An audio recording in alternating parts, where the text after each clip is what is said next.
Hello, everyone, and welcome back to the GAMRs podcast. I'm your host, back after a month and some change, LJ90. With me, I have Lawrence. Hey, everybody. I've got Ryden. Hey, guys. And I've also got Michelle. Hey. Before we get into the show proper, I just have to say thank you, Lawrence, Ryden, and Michelle, for holding everything down while I've been gone for the past couple shows. I do appreciate that, and I just wanted to make sure that I said thank you for that. Aww.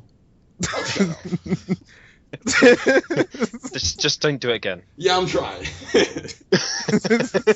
Don't leave us. We are happy to help. Don't make us help. Yeah, that sounds about right. And then Lawrence also had an announcement he wanted to make before we get into before we start the show. Right. Okay. So it's been brought to my attention in regards to some of our articles for Dynasty Warriors 8, especially the recent one about us posting about the two new Wu officers, Lu Su and Han Dong, that on certain forums and certain locations on the internet that some people may have been confused over the information we posted, that we may have made it up or assumed the roles of the characters in regards to their appearances and how they look. Now, I want to get it out there and make it known that the information that we post up for Dynasty Warriors 8 is all official. Everything that we get and everything that you see is stuff given to us by Tecmo Koei for us to post up on the Tumblr and for us to promote for Dynasty Warriors 8. Nothing we post up there is an assumption. We are not in the business of making things up along the way in order to try to get hits. This is all official information given to us by Tecmo Koei, and it may have looked weird because currently the community manager, Chin, is on holiday or vacation, and he couldn't update it on the other Tecmo Koei social media sites. So it popped up on our Tumblr first, and I understand that it might have looked weird for those from the outside looking in, but this is just me clarifying that everything we get is official, and everything that we get is from Tecmo Koei, and this is just us posting it up on our end. And to clear up the misconception, remember that Koei doesn't exactly have representations of characters that match their Romance of the Three Kingdoms style. Like, one of the confusions this stemmed from is that Han Dong isn't exactly a jealous officer in the romance novels. But Zhang He doesn't exactly have an obsession with beauty. Wei Yan doesn't speak the way he does in the romance novels either. Hold on. Zhang He will always be fucking fabulous. Don't you lie to me. Don't you lie to me. Okay, let's go with that. Okay, so Zhang He won't have the obsession of beauty, but he will always be fabulous. Okay, I can live with that. I can live in this world. Okay. And butterflies. Lots of butterflies. But with that said, keep in mind that everything we post about Dynasty Warriors 8 on our Tumblr is officially from Tecmo Koei. I just wanted to get that out the way, and if you happen to see me on GameFAQs on the Dynasty Warriors 8 forums, I'm Winged Regent on the GameFAQs forums. So in that regard, if you see something on the GAMRs podcast, Tumblr, or even hear something in our podcasts or our videos that you want to bring up, then if you see me on GameFAQs, just send me a message or make a topic and I'll chime in on it. I just wanted to clear that up so that there's no misconception and everything is clear, that everything we get is official. And again, we're not in the business of trying to make things up just to get hits. Well, thank you. I make things up. No, I don't really. Well, thank you for that. I really appreciate that. It is important that people know, yo, this isn't about the hits for us. We do it because we love it. So. Yeah, I just didn't want, that to start spreading as, oh, why are they making this up? And, that to all of a sudden snowball. And yeah. I just wanted to say right here that what we got is official press release information from the company and their permission to post it up. Right. Yeah, we only tend to post up things that we actually have a passion for. That's pretty much what we do, isn't it? Yeah. We just don't post up all the random shit, and we don't post up on every single big game. I think you guys have enough sources for your Call of Duty and everything else. Right. Although I gotta say, the new one's coming out. What, the new Call of Duty game? Call of Duty Ghosts. I guess they're going off the map. Yeah. I guess they're finally getting around to realizing that the most popular thing from Call of Duty Modern Warfare was Ghost Mask. So now they're making a whole game around Ghost Mask. So, yeah. Possible. We'll see. He was the sniper dude, right? I've played the games, but I can never remember who's who. He had the mask. I don't pay that much attention. That's all I remember, because that mask was badass. But that's all I remember. I think he was the sniper guy. So. I think he may have been, but there's no, I think, information about the Call of Duty Ghost story as of yet. No. All we have is a commercial with every warrior in time. Like, you have your Spartans, your Greek warriors, your Zulu warriors, your samurais, your knights, and then soldiers with masks, because everyone wears masks. Buy our fucking game. Yeah, and pretty much they're supposed to be bringing all the new information for the game is actually supposed to be coming when they do the Xbox reveal, which is later this month. 21st. Yep, and it'll be a cross-generational game. So, yes. Well, now that could work. Yep. Although I gotta say, I'm just waiting for Activision to just abandon single player, or not maybe abandon single player, but maybe just focus on making a persistently online FPS shooter. The same way MAG was back in, what was that, 2009? Something like that, yeah. Well, you know what? The majority of people that play one of those games do just play the multiplayer mode. You know, some people don't even touch the single player. So I don't think they'll go wrong if they had an only multiplayer game. Right, because they may upset a couple of people, but I don't think it'll be that big an issue because most people don't play it. Or just have a standalone online thing, because MAG in concept wasn't terrible. It's just as time wore on, people started exploiting, the bugs became a little bit more apparent, and you could tell it was just they didn't really keep up with the game. They just kind of said, here's massive action game, 256, and it pretty much got overpatched. That too. Yeah. So, but who knows? Maybe the right studio could. I'd love to see that actually go through, because MAG was pretty fun. Well, in the beginning it was. Yeah, MAG was a blast when it came out. It was actually pretty fun, especially with the larger scale maps. Yes. And how everything seemed active. And I know this kind of seems like old hat for the PC gamers with Battlefield, but for the console games to have something of that scale was pretty good. So. Yes, I used to love my Battlefield games, especially 1942, and Vietnam was actually my favorite on the Battlefields. Well, see, that's actually what made me get Battlefield 3, because a lot of my friends had said, yo, Battlefield on PC is pretty dope. And I'm like, well, my laptop can't handle it. Let me just get it on PS3. And then, come to find out, console's got a severely gimped version. Yeah. And I think the worst thing about Battlefield 3 was the fact that they introduced the renter servers, and then they kind of phased out the EA servers. Yeah. So you were always playing the same games all the time, or they were stupidly long, ridiculous ticket counters and stuff like that. It was, it wasn't fun to play. Yeah. It was more of a test of tedium to really play on the consoles for the Battlefield games. Yeah. Compared to what I've seen of the PC builds, anyway. Yeah. So, some people like that. Some people like the long games and stuff like that. But I mean, I found it just too much, and playing the same modes all the time or the same maps all the time just got a bit tedious. Right. So, but yes. Wow, we say all that to say I don't even know what our original point was. It was. Handang was jealous. Yeah, it was going back to the whole to the thing with Dynasty Warriors 8 in our article on the Wu officers, and then it just sidetracked. Got it. My hands up. My fault. Blame Raiden. It's always his fault.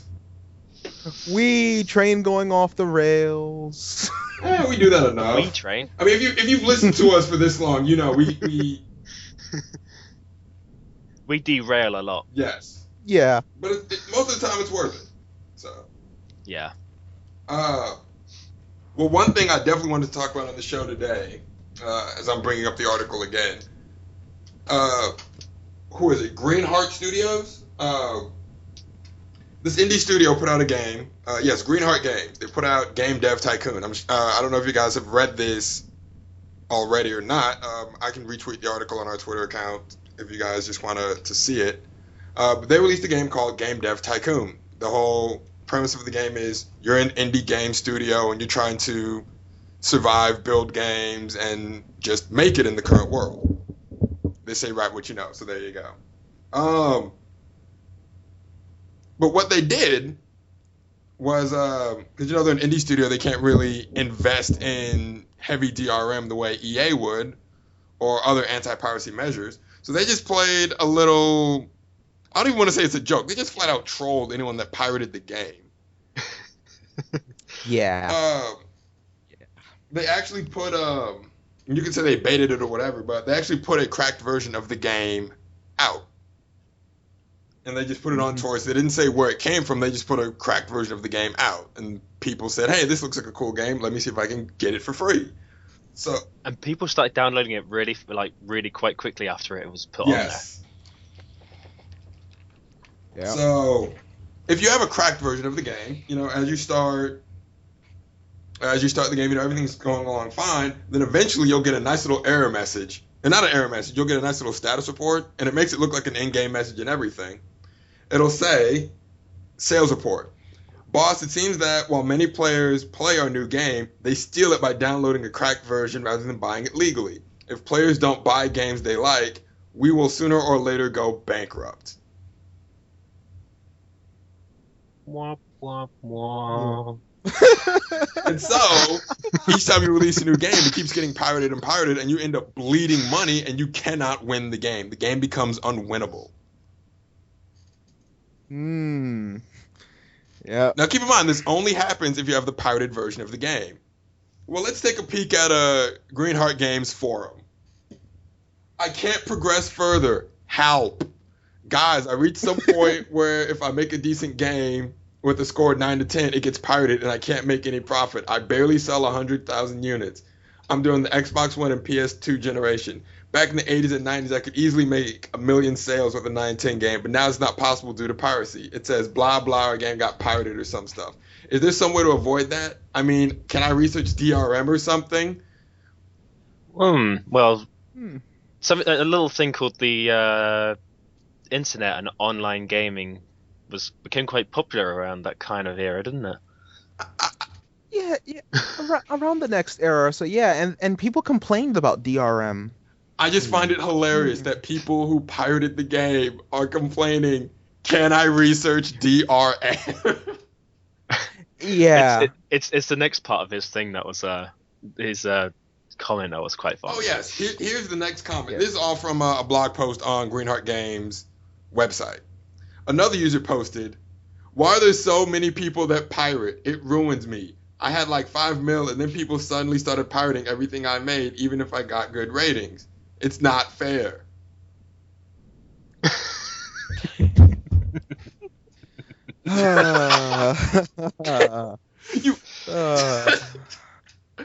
Those wacky pirates. Who would do such a thing? Why would they pirate from me?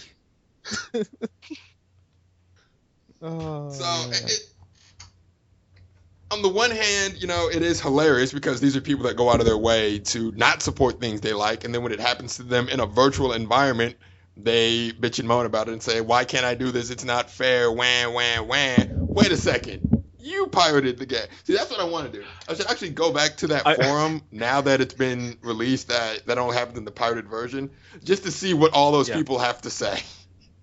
Well, the thing is, the game was only an $8 game. Yeah. It was worth bugger all. You know? Yeah, basically. And so that made it even, made it worse. Uh, this one made me laugh. It's really short quote. It says, "Why are there so many people that pirate? It ruins." Yes. And it's a shame that they don't even understand the irony of them saying that. Like, they pirate the game and then they go, "Why do people pirate? It ruins me." Mirror right in your face, pot meet kettle. There's a whole bunch of analogies you could throw at that one. And the sad thing is the company even posted on their webpage when the store was up for the game that they said, "We're just a startup and really need your support. The game is only $7.99, DRM free." The game is cheap. There's no DRM, and there you go. You just prove the point that no matter what, there's gonna be a trickle down effect with pirates. Like they almost made the case for DRA. Yeah, which is unfortunate because I get all my games legit, but I can see the problem with DRM because sometimes the DRM, it pretty much assumes everyone is guilty. Right. You always have to be online. Like, we've seen where that's gone twice now in recent past. Yeah. With Diablo 3 and now most recently SimCity. There are some times where the DRM cannot be supported. And it just assumes every gamer who gets the game is going to be guilty of pirating. Therefore, every game needs to have a DRM. And I kind of like how Game Dev Tycoon, kind of put the mirror in front of the pirates to say, "Oh, really? So piracy is ruining your game experience. So what do you think this... It's ruining my business experience." Exactly. What do you think this is going to do in the real world if many people pirate from an indie company, no less?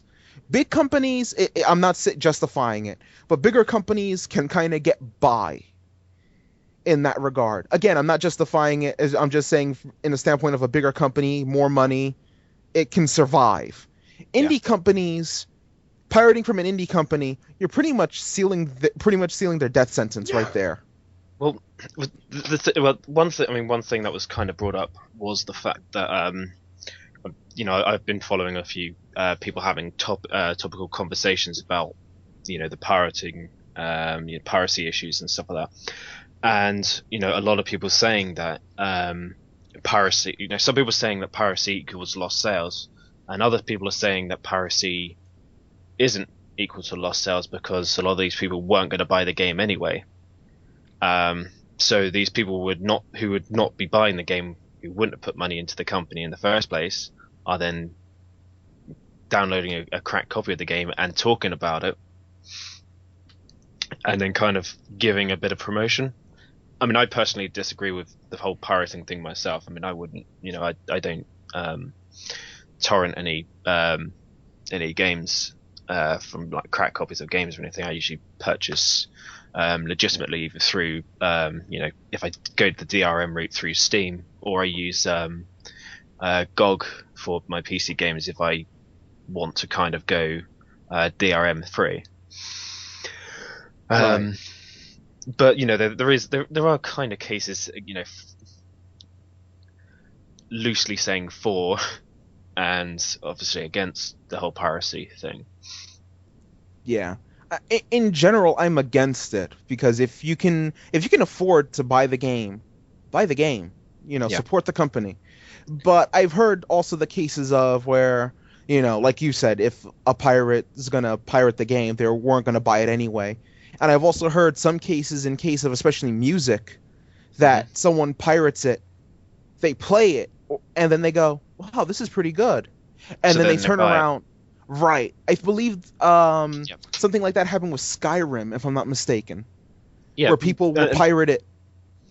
Yeah, that was some more of this of that kind of conversation was more of that with people who said that they had purchased something after they'd downloaded a cracked copy of the game. But then that's what demos and things like that are for. I mean, although you're not going to get demos for absolutely everything. Unfortunately, not all publishers put out a demo or a light version of a game for people to try before they, consider making a purchase. Right. And even on Greenheart Games blog, even they acknowledge that with Game Dev Tycoon, like they have a free demo that's posted up on that same page, and they even state that if pirates were put more, I'll just quote it directly. If pirates are put through more trouble than genuine customers, maybe more will buy the real game. Sadly, for AAA games, it is currently the other way. Customers get the trouble with always-on requirements and intrusive DRM, while pirates can just download and enjoy a twisted world. Yep.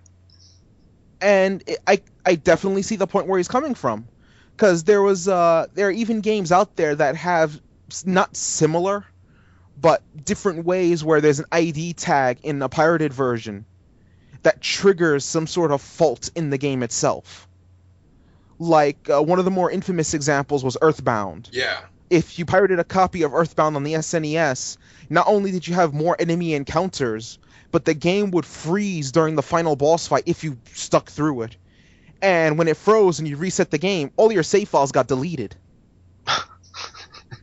So you could never beat a pirated copy of Earthbound.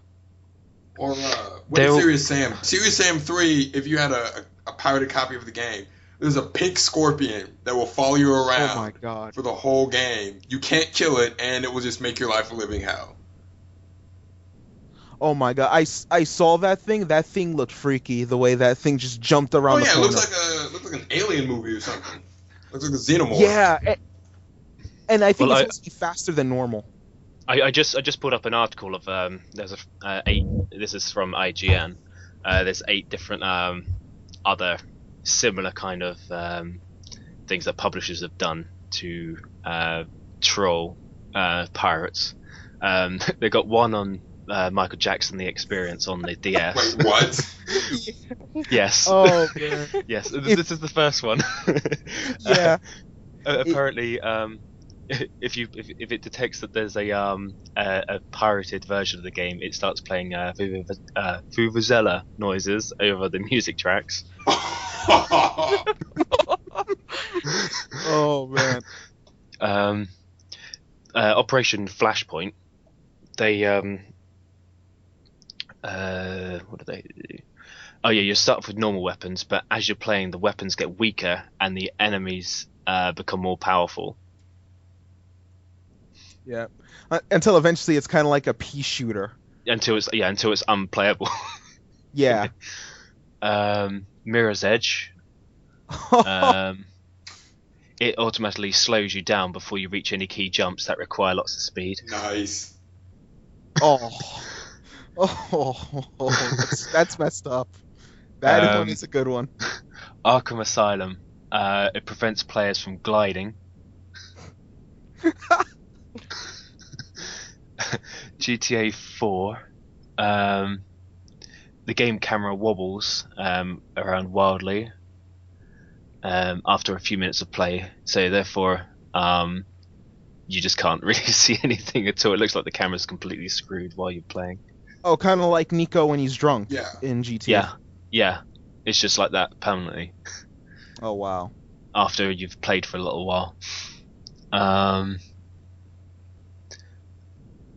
Wake, PC release. It gets given an eye patch. It gets given an eye patch with a logo on it.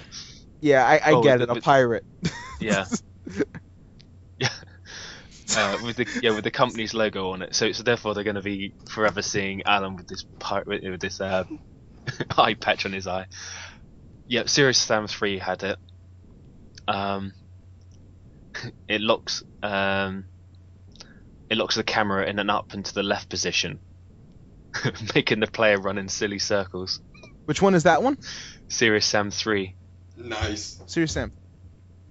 And then there was the Earthbound one, which you mentioned, and that's it. So there's a few which are some good publisher and developer trolls there. Yeah, I kind of like those anti-piracy measures a lot. I really do. Just for the fact that it shows that they're having fun with it in that regard. Like Yeah. oh, you pirate our game? Okay, we'll screw with you a little. Right. I mean, it's not anything particularly new. People used to do it with cassettes. Used to with the old cassette games. Used to sellotape the whole, and then record from one cassette to the other. And I used to do backups of my games like that. Used to record. Use a tape recorder and just basically record from one tape to the other. Oh, wow. But you had to sellotape over the hole because there was a hole which kind of stopped you from using it for recording. Just for your safety, right? And we're going to cut this out of the editing. Well, they have to prove that he actually did this, a decade ago? Yeah. Just for your safety, right? And we're gonna cut this out of the editing. But there were methods in the past. Stop incriminating yourself. I'm pretty sure the statute of limitations is passed on that. Hey, I always bought my games legitimately. I made backups. Oh, that's apparently much better. For people who remember, I mean, I did, for people who remember, like the cassette tapes, the fact that they used to chew up all the time. It was one of the most annoying issues. Yeah, cassette tapes, kind of. They were rough to deal with at times with that. Yeah, or they'll wear or they'll warp and yeah. Mm-hmm. So, this is the part of the podcast where we date ourselves.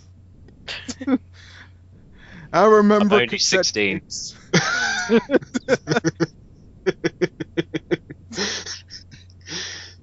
You remember a day where there were cassette tapes and VHS? What is this VHS you speak of? It's like Betamax.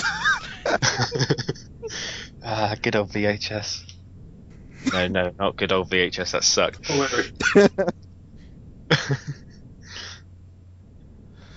Oh boy. Wow, yeah, we aged ourselves way too much on that last bit. I'm pretty sure you're the youngest out of all of us. Am I I seriously? think you are. Okay, age check. How old are you? All right, hold on. This part is gonna cut onto the podcast. I'm sitting there like, hold on. Lawrence would have been in like diapers when cassettes came out. I'm 21. Yeah. I don't think he remembers them. Oh, I'm 21. Lawrence, did you have a Discman or a Walkman? I had a Walkman. shenanigans. No, I call it shenanigans. I still have my Walkman. It is buried in my drawer. I still have a Walkman. I do too. I still have Wasp on cassette. Oh man. Okay. We apologize for that weird jump. Yeah. Anyway, where were we going with this? We were talking about anti-piracy measures and DRM, and then suddenly it deviated yet again. That's what we're known for. It's what we do. Well, one method of DRM that we did bring up, and we can actually use this to talk about something else. Ryden brought up Diablo 3 and SimCity had that persistently online. Well, not SimCity 4, but another EA SimCity product is in trouble. SimCity Social is actually about to shut down. It shuts down in, what, a month, you said? Yeah, I believe it's about a month and 2 weeks. I think like June 14th is its date. Which has majorly pissed some people Oh, off. understandably so. Mm-hmm.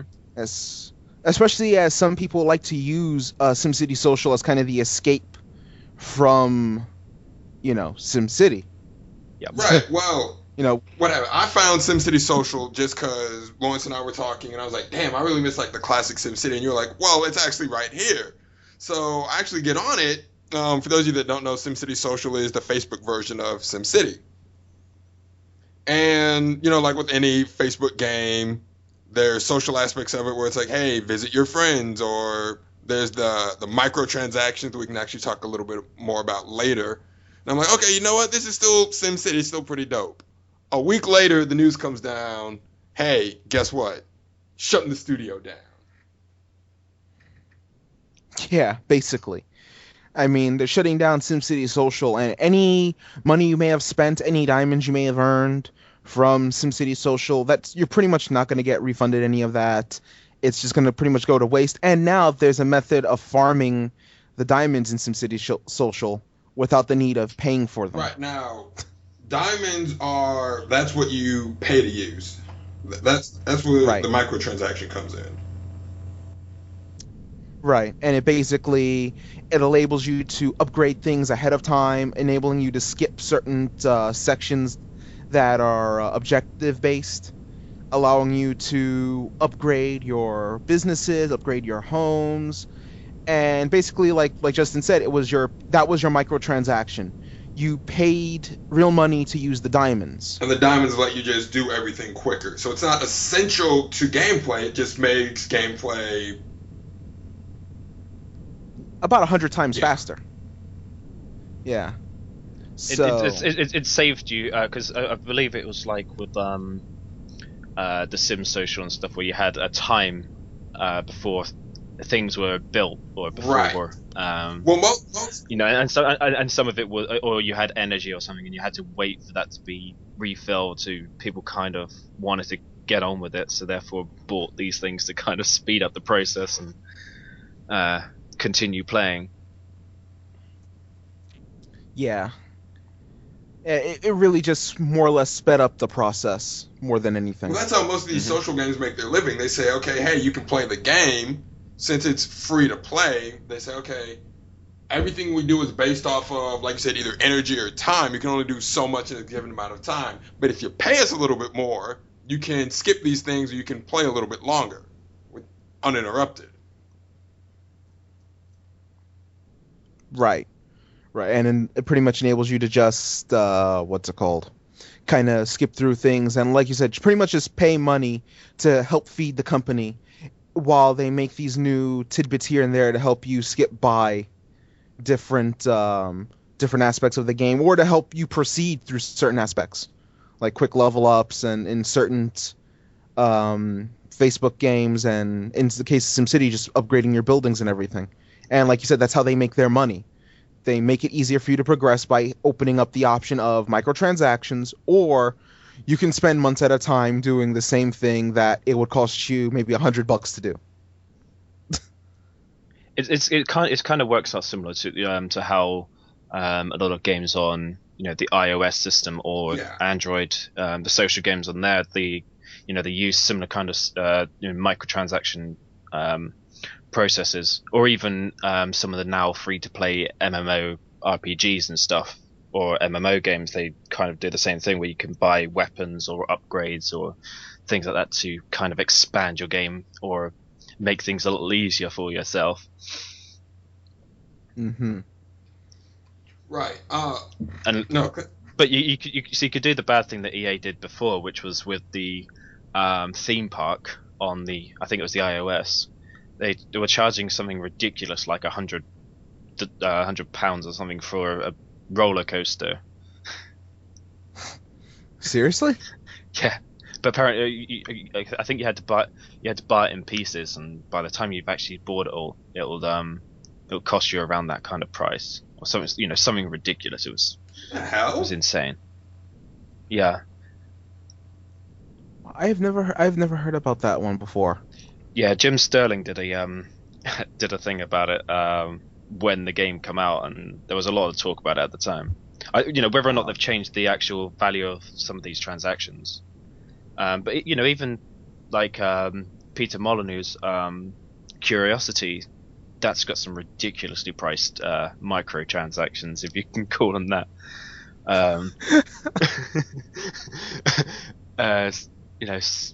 I'm going to find a price. You guys talk about something. I'm going to find the price of the Curiosity items. Hilarious.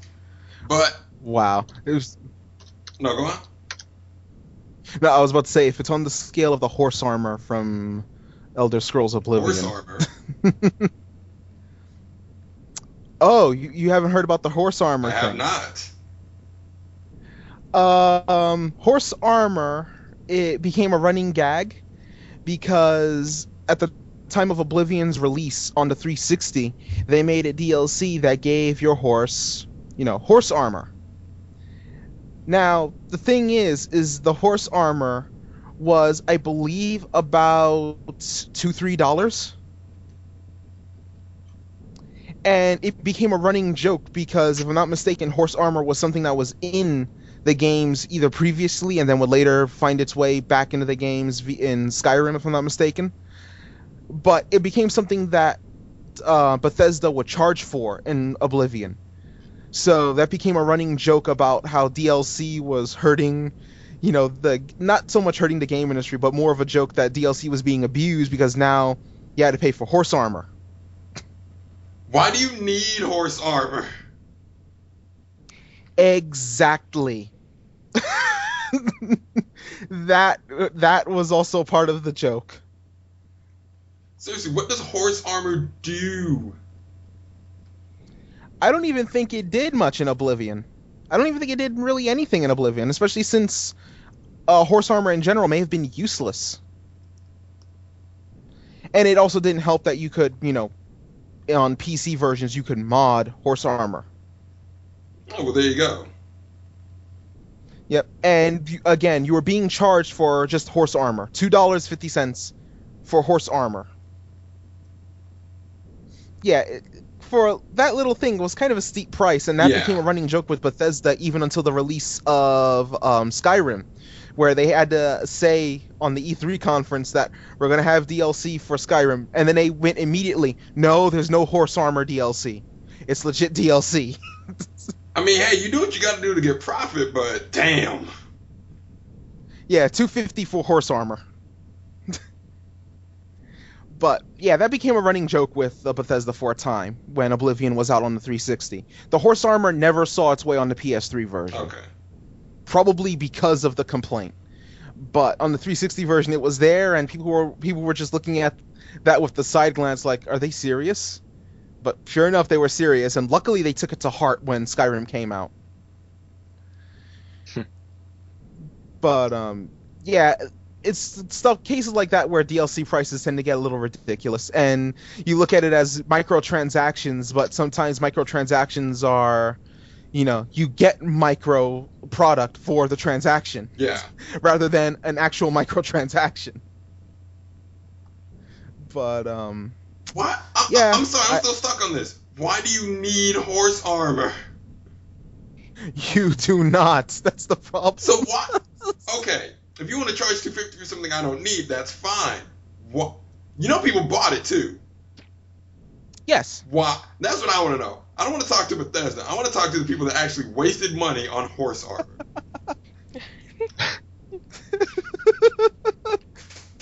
Yeah, I really don't know. I honestly, truly don't know. Ah, well. I mean, they bought it. Yes, they did. How dare you make me buy this DLC that does nothing but make my horse look cool that I don't need? Yeah. People like that are probably Pirate Game Dev Tycoon. Stupid DRM. Let me go pirate this game because I'm rebelling against DRM. How do I research DRM? How do I shot web? And yeah, Bethesda pretty much said that they had to look at the horse armor reception as not so much the price, but are they getting their value from the money they're paying for it? And clearly, they weren't. Clearly, they were not. So they took it to heart, and then they retuned their DLC aspects for Skyrim, which, in my opinion, turned out better. Okay.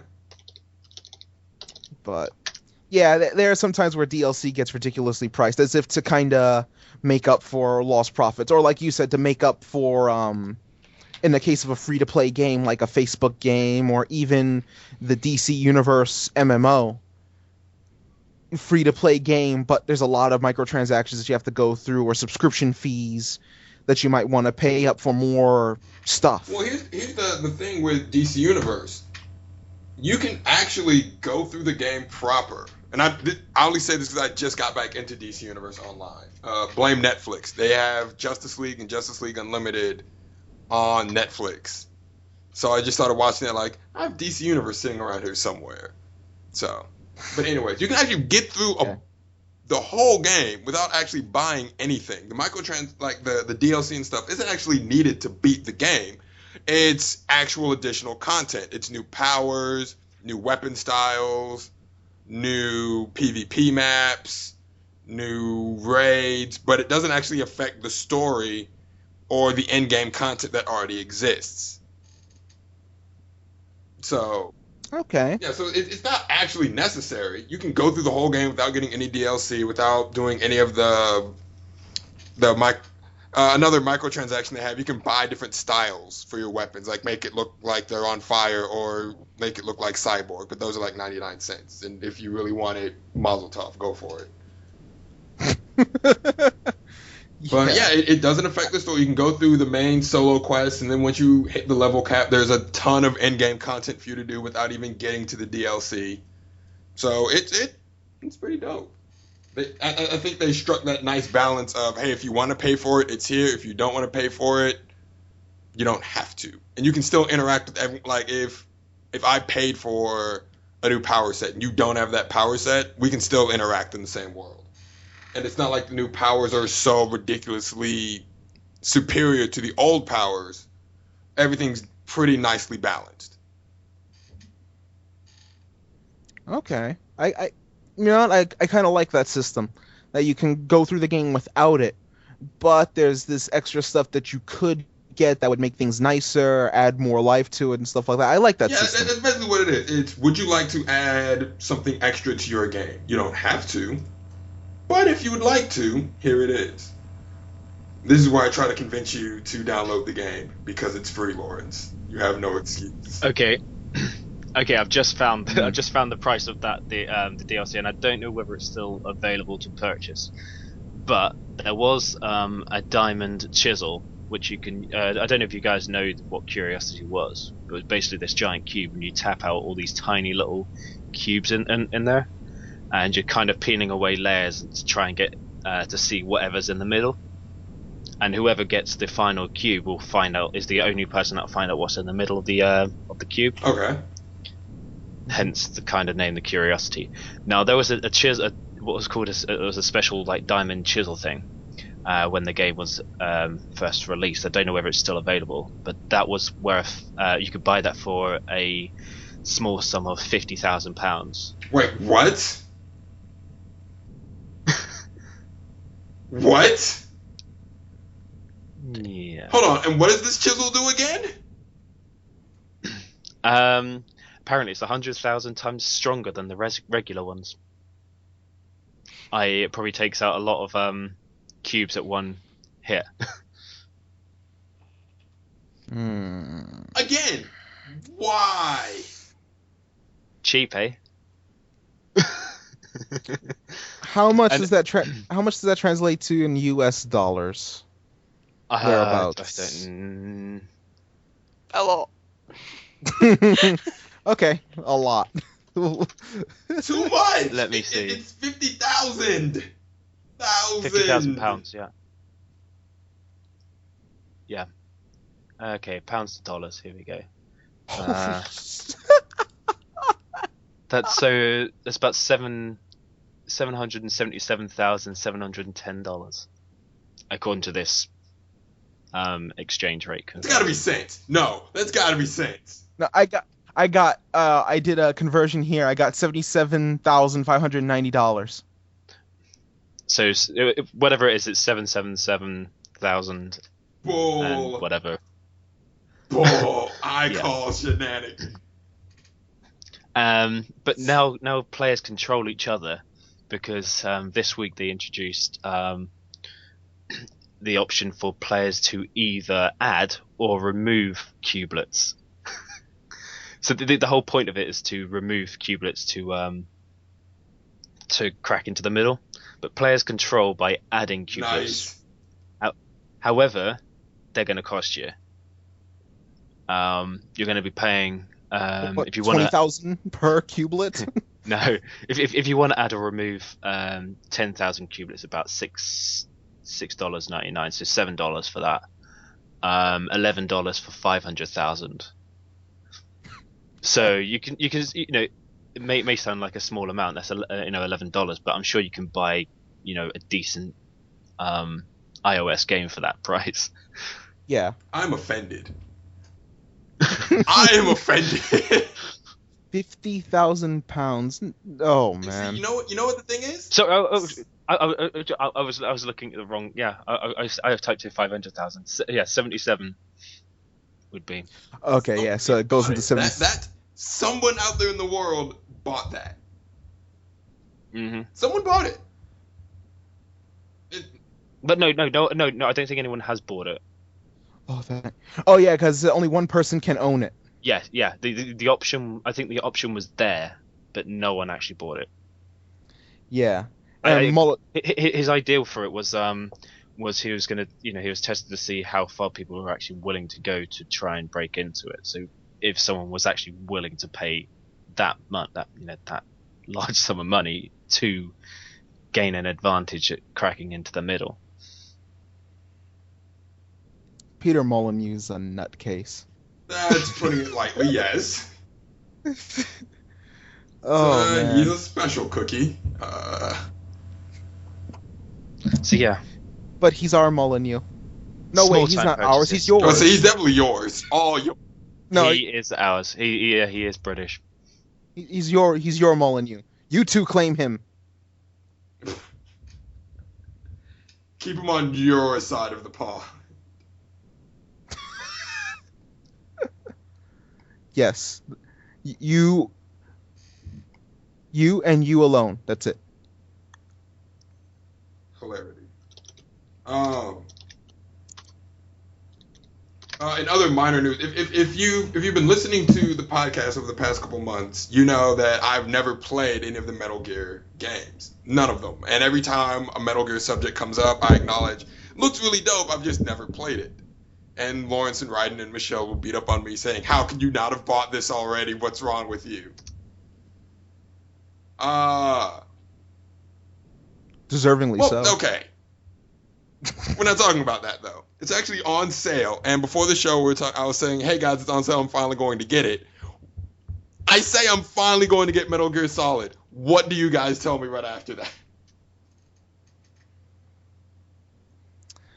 Well, there's this Metal Gear Solid Legacy Collection coming out for the PS3. I'm calling shenanigans. That will include Metal Gear Solid 1 plus Metal Gear Solid VR missions, the HD collection versions of Metal Gear Solids 2, 3, and Peace Walker, and because it is the HD collection version of MGS3, it will include Metal Gear 1 and Metal Gear 2 with it, and on a second Blu-ray disc, it will include Metal Gear Solid 4 with its recent version 2.0 update, meaning a full game install and trophy data. And it all comes in one very sexy looking pack. Yes. Why do you do Very this nice to me? pack. What have I ever done to you guys? You harassed me over The Walking Dead. Fair point, but you finally got. I saw that. Yes, I finally got How it. far have you gotten is the So there. question. I haven't started it yet. Damn it. Lame. Stop. Lame. All of you stop harassing Get me. off. All of you Get leave me off and go alone. play. I will not cave to peer Yes, pressure. you will. I gotta say, The Walking Dead, everyone was like, oh, how did this win Game of the Year? It deserved it. We were talking about it last week actually. When Lawrence mentioned he got it, and I said, which version did you get?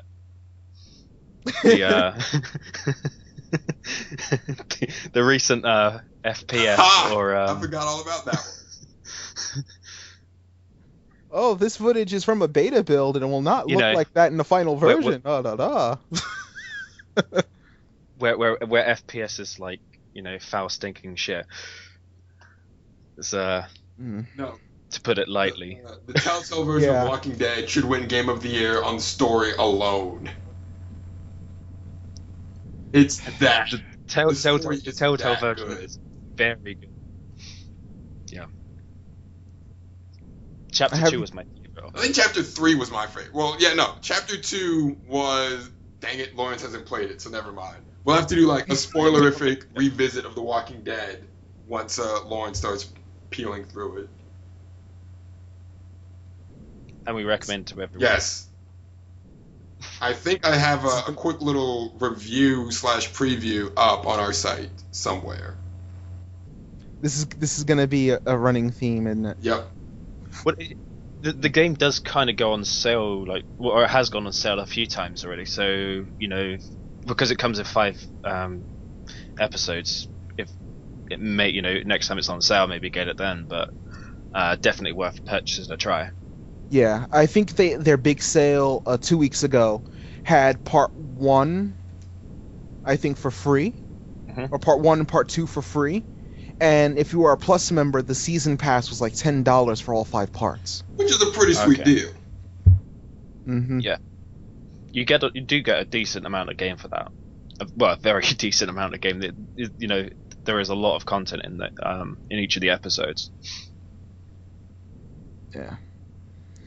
But, well, whenever I eventually get around to playing it, which after clearing through Ninja Gaiden 3 Razor's Edge, I am in a bit of a rut in terms of what to play next, I'll probably cave and go into Walking Dead next. Good man. Probably. Or You better do you it. download DC Universe, which is free. It is. Okay, look. The reason I didn't download DC Universe before is twofold. The install was going to take all day. Yep, it does. And it's 20 gigs. One problem has been alleviated. Right, that's 20 gigs. And now you're going to hate me for this, Justin. I had to delete the game from my system to put on a few other games because that, plus all the update installs, I'm flipping my laptop. was ridiculous. I'm flipping my laptop. I have it on my PC, so that's fine. But on my PS3, I had to delete the game because it was taking up way too much space, and that's what I was playing on. Oh, while we're on the subject of space and data, Tecmo Koei, you trolled me. Mark. You trolled me horribly. I said on the podcast where we had the announcement for Dynasty Warriors 8, oh, I won't have to spend 11 gigs because it's going to be on disc. It's from the disc. Wait, what?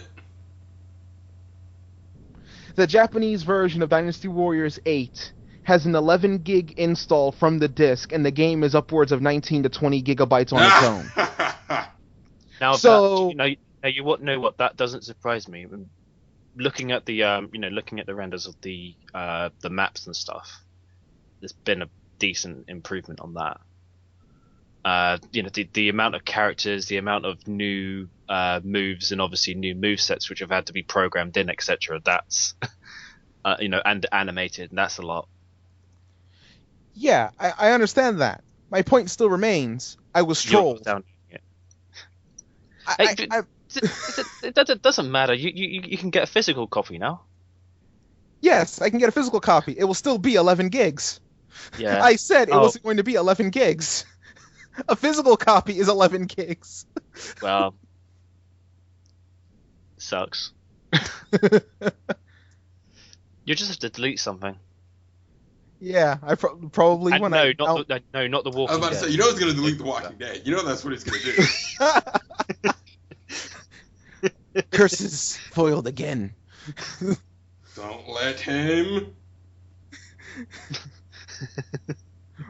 But yes, I just wanted to let it known verbally that yes, I've been trolled. I say on the podcast, I won't have to download 11 gigs. I look at the disk install, 11 gigs. Well, actually, it may be. I mean, it could possibly be more for us because if they've got an English audio layer on there as well. Oh my goodness. Upwards of 12 to 13 gigs. Probably. Although it'd be English audio layer, and then there'll be the optional. Oh, on the Blu-ray. No, yeah, the Blu-ray will have both, I think.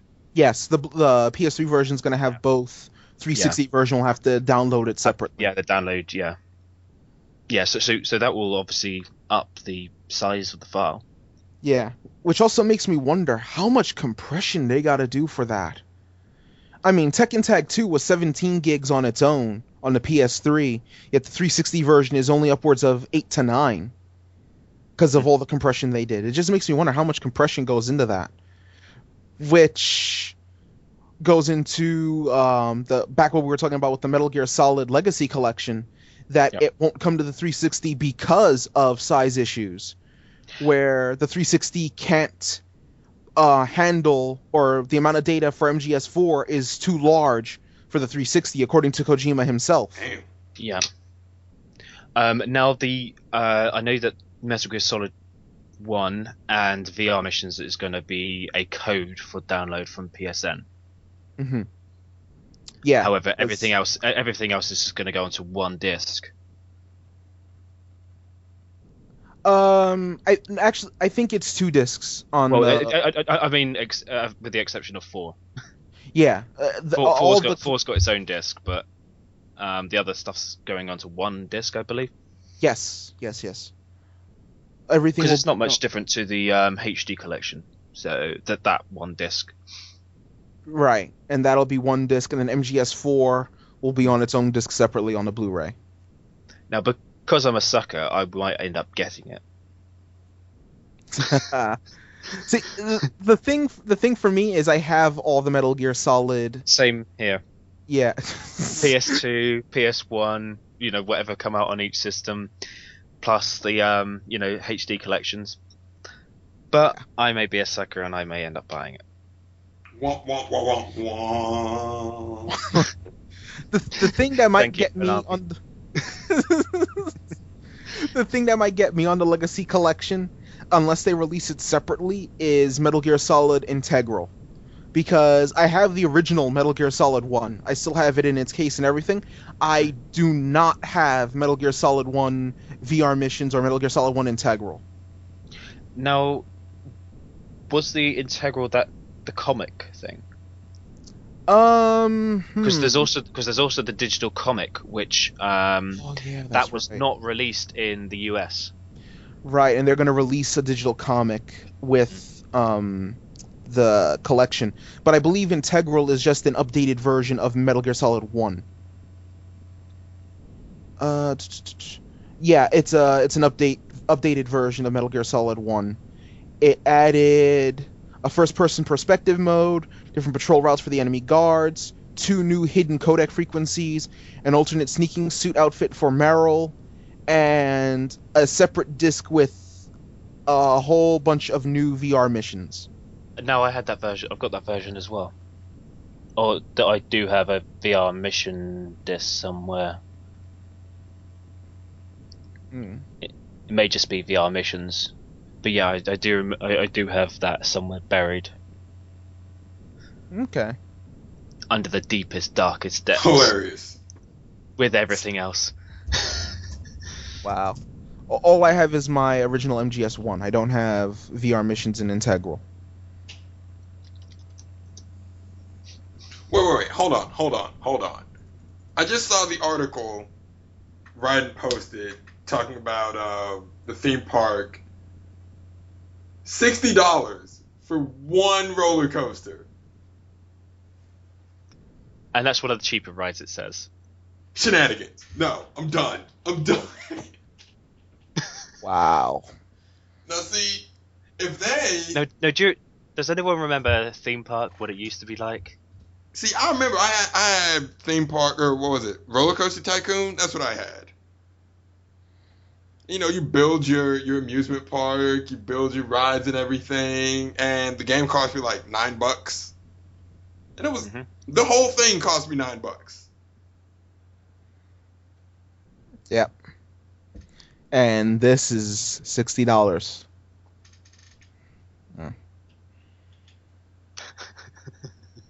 A single yeah, okay. If that gets pirated, I have no remorse. None. It's an iOS game, so find a way to crack it. Find a way. That's no remorse at all. Actually, that would actually be pretty dope if I had Roller Coaster Tycoon or Theme Park on a mobile device, like on my tablet. That would be pretty dope. I'm just not paying $60 for a roller coaster. No. No way. Yeah, that's pretty. But but the game itself is free to play. Yeah, I just gotta cough up $60 if I want to build something. Yeah. Well, you could build a load of toilets and I don't know, maybe a restaurant, a small restaurant, like a burger stand or something. Maybe you could build those for free. Yeah, but the roller coaster. It'd be an exciting theme park. But that roller coaster, pay up. Welcome to Burger World. We've got burgers to the left of us, burgers to the right of us.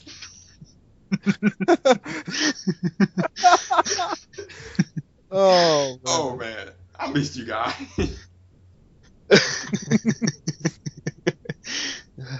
At least this is not singing like my Saturday night. That was shocking.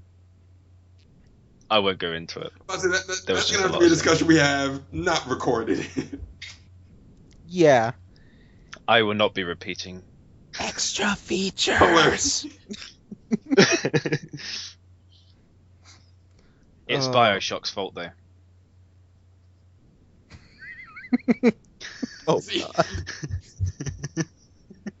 BioShock Infinite was actually, this is what my friend told me.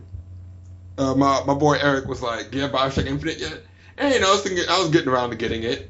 You shoot the Klan in the face with shotguns and magic. Why haven't you got this game yet? Yeah, why haven't you got this game yet? Shooting the Klan in the face does appeal to my interest. Like, I'm sorry. I think the Klan is like America's Nazis. You just can't not have fun killing them. There are few activities in the world more fun than shooting a Nazi in the face. I think shooting a member of the Klan in the face is right up there with it. The whole game is just so much fun. And Gundam George Washington. Yes. Quite a few of them, actually. Well, all right then. I'm staying out of this discussion because I don't have Infinite. See, I don't have Infinite yet either. I just know those two things: Gundam George Washington and shooting the Klan. I mean, there's obviously a lot more to it than that, but those things are fun. Yeah, there you go. The last thing I just got was Far Cry 3 Blood Dragon. Oh my god! No, I intend to be getting that. It is so hilarious. Oh my god! First 10 minutes alone are worth it. I saw. Now, Lawrence, if you're an '80s child. Okay, so we're gonna go there now. We're gonna go there now. We're gonna pick on the youngling now. Oh, man. Is this theme? Is this gonna be the theme now? We could relate, right, Justin? That game is just, the Blood Dragon is just so it's so disgustingly 80s. Like if anyone remembers the first Teenage Mutant Ninja Turtles game on Nintendo, the one that you can't beat because the damn mission requires you to be a damn magician and defy physics. It's got cutscenes like that. That's how the cutscenes are built in 8-bit, just like that. I was like, I love this thing. Mark IV style, mother. Yeah, no, yes. It's like every horrible 80s Rambo knockoff RoboCop. Yeah, I've seen bits of it. I'll have you know, I am educated in 80s culture. Good. You're not helping your case here. Damn it!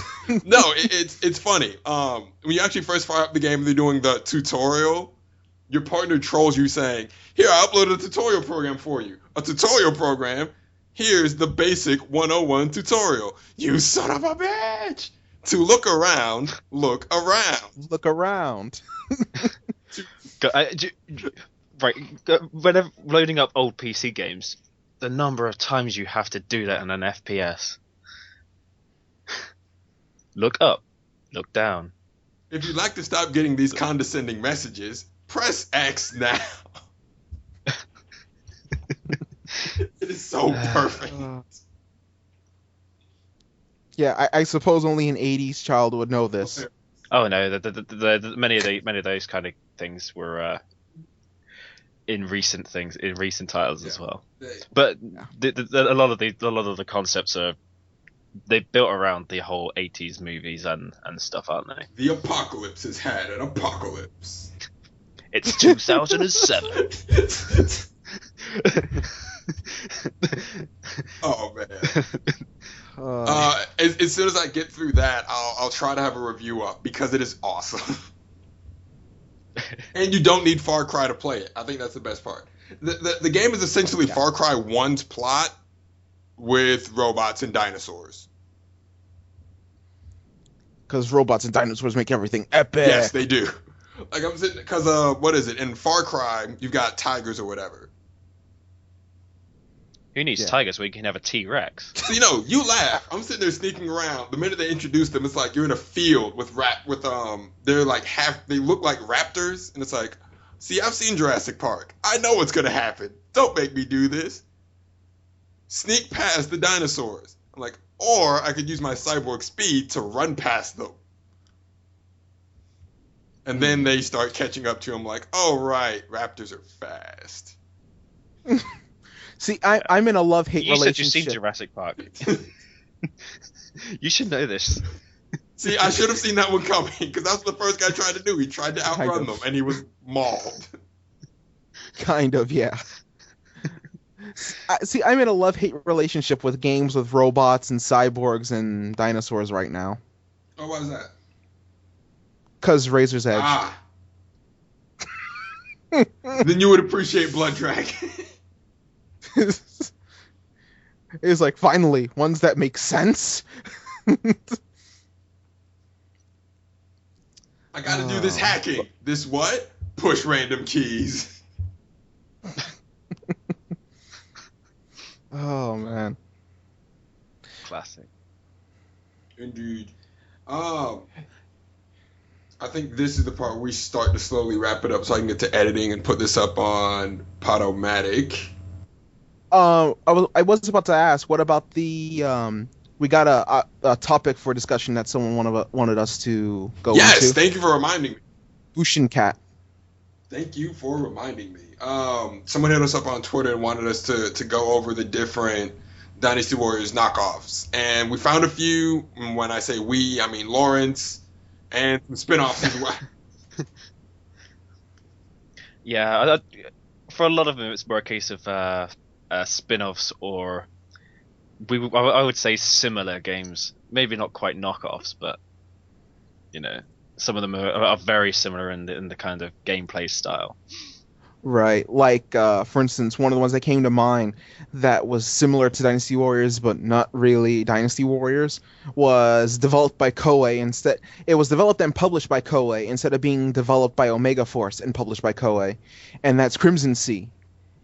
And it was more of a futuristic type of setting that it had going for it, where it was more I guess you could say more laser weapon oriented. Like I said, more sci-fi futuristic type of setting for it. And overall, it felt like it was built like a Dynasty Warriors game in terms of its style. The only main difference is the free mode was kind of built into the story. So as you cleared missions, you were on this, I believe, this ship. And while you were on this ship, you had this computer that enabled you to go through a simulation of either a training mission or a mission that you previously cleared, and you use those missions to level up your characters, level up your weapons, and to develop your character that way. And the enemies were were monsters, like legitimate aliens and things like that. It was, like I said, a full-on futuristic sci-fi type of game that really borrowed a lot from the Dynasty Warriors style of gameplay in general. The 1 versus 1,000 type of thing, where the room would get flooded with all these enemies and you had to clear them all out. But it really did play a lot like Dynasty Warriors. That was one of the things that attracted me to get Crimson Sea back when I believe it was Crimson Sea 2 came out on the PS2. I saw a review for it on Xplay, and watching it played, I was like, this looks like Dynasty Warriors, so I think I might like this. Bought it and had fun with it. One game you can't not say, which is obviously Lawrence's favorite, was 99 Nights. see, I watched the gameplay from 99 Nights, and it looks fun. It doesn't look bad.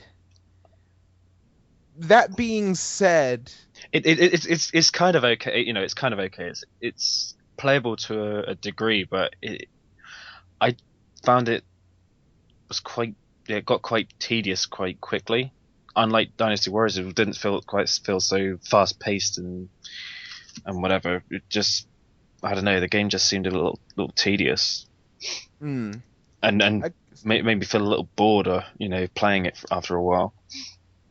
Right, I get you. Kind of, unlike Dynasty Warriors, it really did feel like you were doing the same thing over and over and over, that type of thing. Yeah. I mean, Okay. I might pick it up again. See how I feel about it now, but I haven't played it for a good while now. Okay, I get you.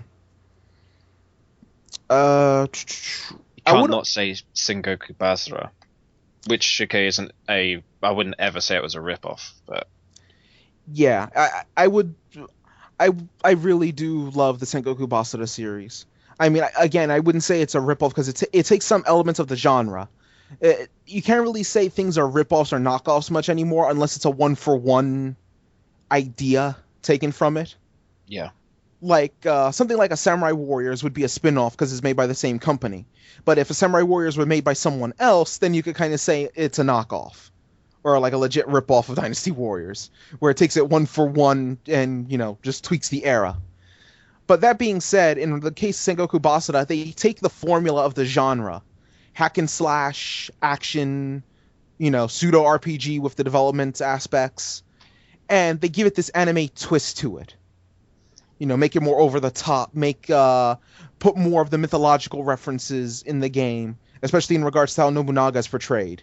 Add more mythos to each of the characters, add more of their history to them, and expand on it from there. And in some people's eyes, they actually prefer, a lot of people actually prefer the Basara series to the Warriors series. I think because of the over the top gameplay and the kind of visuals and stuff like that. Right, and the more, you could also say the more varied character roster to a degree. Mm-hmm. Because the roster in Sengoku Basara seems to have some people that Samurai Warriors didn't include until later, and Basara seemed to kind of get the jump on the roster in that regard. Like they would make a game and then they would include characters that weren't featured in a Samurai Warriors game until the next sequel. And because of stuff like that, people would prefer the anime style over the Samurai Warrior style. Yeah. Especially since the Samurai Warrior style is closer to realistic and is somewhat more grounded in reality than the Sengoku Basara style. Mm-hmm. Where everyone is just exaggerated and you have the exchanges with Yukimura and Takeda that carry on. You have Masamune Date as his persona, who's basically just Dante from the original DMC put into Sengoku Basara. Don't care what anyone else says. But that's what makes him cool. He's a cool character for that. Mitsunari always going after vengeance. All these little things add up to a more, you could say, rounded experience with Sengoku Basara. And if Michelle's internet did not explode, like not even a few minutes Like, ago. this would be the perfect moment for her. Yeah, this would be the perfect discussion topic, which means we will have to revisit this when she's on so she can have her Sengoku Basara discussion time for her to fangirl over. No, I have to say, what was it? I played Sengoku Basara with Samurai Heroes, watched the anime, and I was like, they're the exact same. I get it. I get what they're trying to do here. Yeah. So, yeah, I could see that with Sengoku Basara. And the thing is, I like how Sengoku Basara, they handled it. They didn't take itself too seriously. It took itself as it was, a Japanese anime-style representation of the Sengoku period of Japan. And depending on the audience, it's a hit, or some people will be like, and push it aside. I personally love Sengoku Basara. I still feel it's a shame we didn't get Sengoku Basara 3 Utage, we didn't get the HD collection, and we might not get 4. But... C'est la vie. But them's the breaks. Them use the breaks. Yep. Another game that I guess would be considered a Dynasty Warriors knockoff, spin-off, whatever you want to call it. Games that are within the same genre would be Bleach Soul Resurrection and the PSP prequels Bleach Heat the Soul. I believe... Bleach Soul Carnival. Heat the Soul was the fighting game. Soul Carnival was the third-person action game. And those games pretty much play like Dynasty Warriors. I guess the main thing would be they're more like Strike Force in how they're done. Like, there's legitimately the maps are split into sections. So as you progress through one section, you fight these wave of enemies, and you go to the next section, you fight the next wave, and you go to the next section, and it keeps progressing like that. So it plays more like Strike Force than the traditional Dynasty Warriors. But all in all, the games are still enjoyable. I was just talking on Twitter about Bleach Soul Resurrection, and I do love what Soul Resurrection did, but its only main flaw was that it is just too short for what they tried to cover. I mean, they tried to cover everything from the midway point of the the Arrancar arc, all the way through to Ichigo versus Aizen finale of that arc. But the problem is the story mode is legitimately only 3 hours long. So, they skipped a lot of fights when I tell you that. Yeah. And they skipped a lot of possible... Because they skipped fights, they skipped a lot of possible playable characters. There's no Tosen. There's no Shinji. There's no Yamamoto. There's no... different characters that are obviously incremental to certain fights were completely skipped over. I mean, they kept the main characters. They kept Espada 1, 2, 3, 4, Grimmjow, Noitora. They kept all of them intact. But because they skipped the Noitora fight, in general, they skipped Neliel's, her big moment in the series. They skipped her fighting Noitora. And then they cut straight to Noitora fighting Kenpachi. They have the Grimmjow fight, I think, is the first fight of the game. And then it cuts right into Noitora versus Kenpachi. And then from there, it just cuts into the rest of the arc. But again, they skip these fights here and there. And as a result, there are missing characters and it's missing replayability. And for what the game did, it's good. You just wish that, as a Bleach fan, they didn't skip some of these sections and they didn't, as a result, gimp a lot of the characters. Like, for instance, one that comes to mind is Ulquiorra.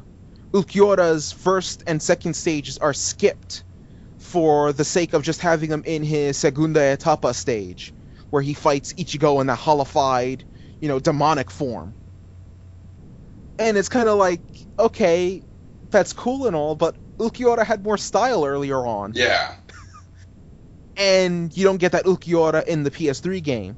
Now, the PSP games, they played similarly, but they were chibified, the character models and everything.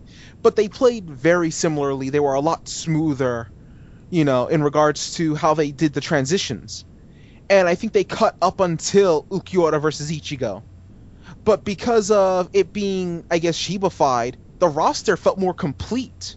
You had Shinji, you had Grimmjow in 2 forms, you had Ukiura in 2 forms, you had Aizen in several forms, you had all these different characters in multiple forms that they were seen in the anime. It was just the PS3 version scaled it back. So, I would like to see them do a sequel to Soul Resurrection, especially with the recent happenings in the manga with the Quincy War arc. But I want to see if they can actually put more into the story, into the story and the character roster for the PS3 version. At least put it on par with the PSP games that were Japan only, and the only way you can get the PSP games is if you import them. So that also kind of, leaves a sour note in that regard. But other than that, I love Soul Resurrection. It's just that the story could have been a lot better. I haven't finished it yet. Oh wow, you haven't? No, I started playing it because I got it about the same time as I got my PS3 with a load of other games, so I was kind of just touching on a bit of a few games at a time, so I never really got around to finishing that. Oh, okay. It's really quick. If you could sit down and play anything for any amount of time, you will finish Soul Resurrection. I beat it in about 4 hours. I enjoyed it, but I beat it in about 4 hours. Oh, that's cool. Because there was the extra stuff which I was toying with as well. The extra modes and stuff. Yes. Missions and whatnot. I think that's where a lot of the game's replay value comes in.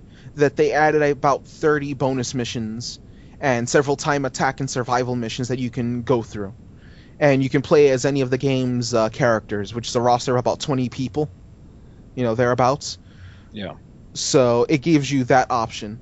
The only downside with the roster of being of about 20 people is that several characters are somewhat cloned. Like Ichigo has about 4 different forms. So it kind of adds to that, but the forms at least make sense in regards to, there's regular Ichigo, there's the Ichigo from the Hellverse movie, and there's the Ichigo that fought Aizen. That type of thing. Which I will also say I did like that the Bleach game took a cue from the Naruto games, in that it didn't wait for the dub, and that it just went ahead and they dubbed from that part all the way through to Aizen versus Ichigo. Yeah. And Aizen's final form, and they just didn't wait for the dub, or else we'd still be waiting for Soul Resurrection now. Because the dub is only now on Aizen. I guess the best way to describe it would be Aizen trolling Soul Society. The dub only now reached that part where Aizen is, when were you under the impression that I didn't know you from birth, and stuff like that. So, I'm kind of glad that they did that. Otherwise, we'd be waiting for Soul Resurrection, and it'd kind of be behind and backwards in terms of its style. Although, can I say that when that chapter was released, you had Gin just like, oh, Aizen's strength is he doesn't use. He doesn't need to use his Shikai. Right, I just forgot the name of his Shikai that quickly. Kyoka Suigetsu. He doesn't need to use Kyoka Suigetsu. End of the chapter. When were you under the impression that I wasn't using it? Oh, damn it. Like, if anyone's ever doing Bleach Abridged, there's your joke right there. I was always using it. Damn it. Even the reader is under it. See, that's the joke. That's the huge joke behind Bleach. We're all under Aizen's hypnosis. Yeah. Oh, man. Pretty much at this point. And I guess one last Dynasty Warrior style game that we could talk about is Naruto Shippuden Ultimate Ninja Impact that came out on the PSP, and to an extent Ultimate Ninja Storm 3 with the hack and slash story mode segments. With Storm 3 there wasn't so much of a Dynasty Warriors intent behind them. Like, it was more or less, okay, this section needs a hack and slash point because the story demands it. Sasuke running through the Kage Summit, Darui trying to make his way to save I believe it was the 3rd division from Kinkaku and Ginkaku. And they used the Dynasty Warrior style hack and slash very liberally. Only when the story demanded it did they add in that type of section. That being said, the PSP game Ultimate Ninja Impact, the entire game was a Dynasty Warriors style hack and slash, you versus 1,000 style of game. And the way they handled it was it fit in regards to they made the Akatsuki have a jutsu that enabled them to create these hollow ninja, where all they had were their weaponry, but there was no body behind them. It was just like this chakra tag that you were pretty much fighting that formed into a sentient being. And that was the Akatsuki's army, basically. And anytime you had a mission involving the Akatsuki, those would be the fodder, I guess you could call them, that you would fight against.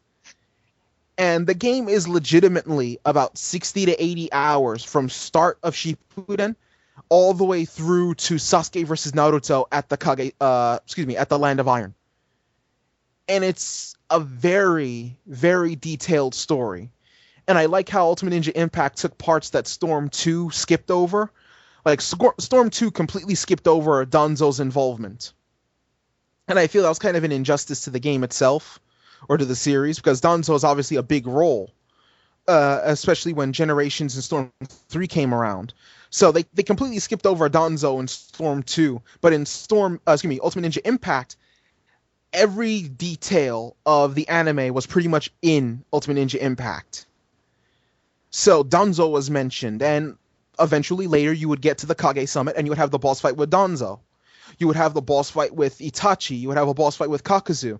It was like they took Storm 2's story, shrunk it down to a Dynasty Warrior style PSP game, and added the Land of Iron Kage Summit arc after the fight with Pain. And then they added these miniature side missions where you get to play fights from someone else's perspective.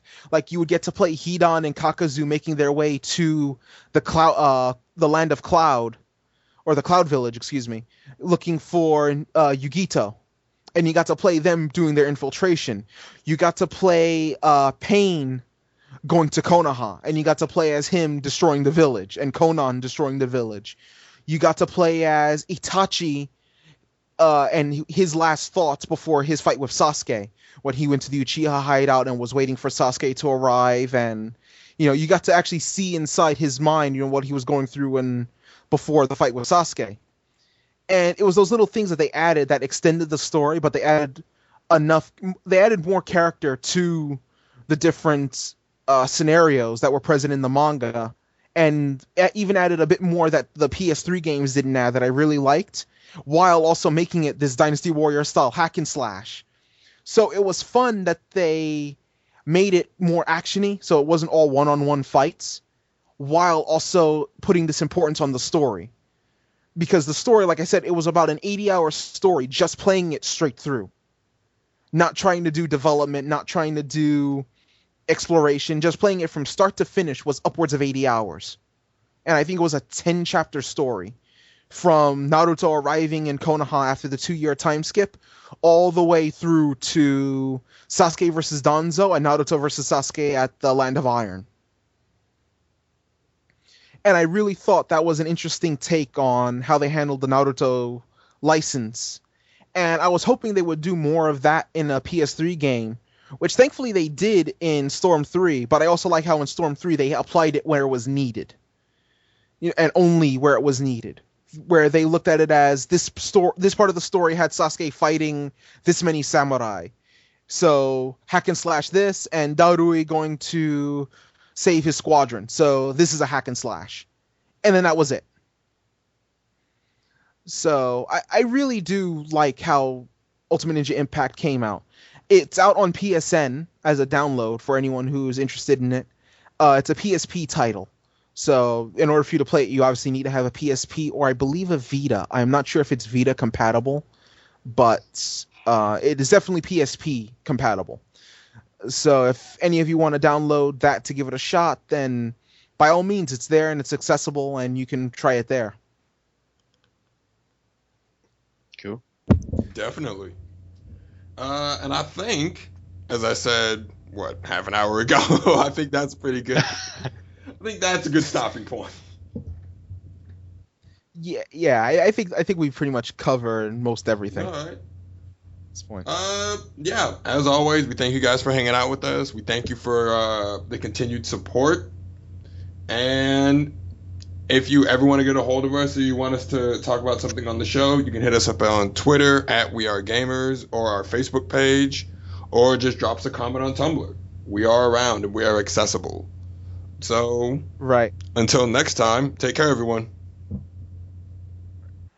And I just want to give thank you and a shout out to at Bushincat, if I hopefully pronounce your name right, for dropping us the comment for our request, or the request to list off some Dynasty Warriors knockoffs, rip-offs, spin-offs. So there you go. Challenge accepted.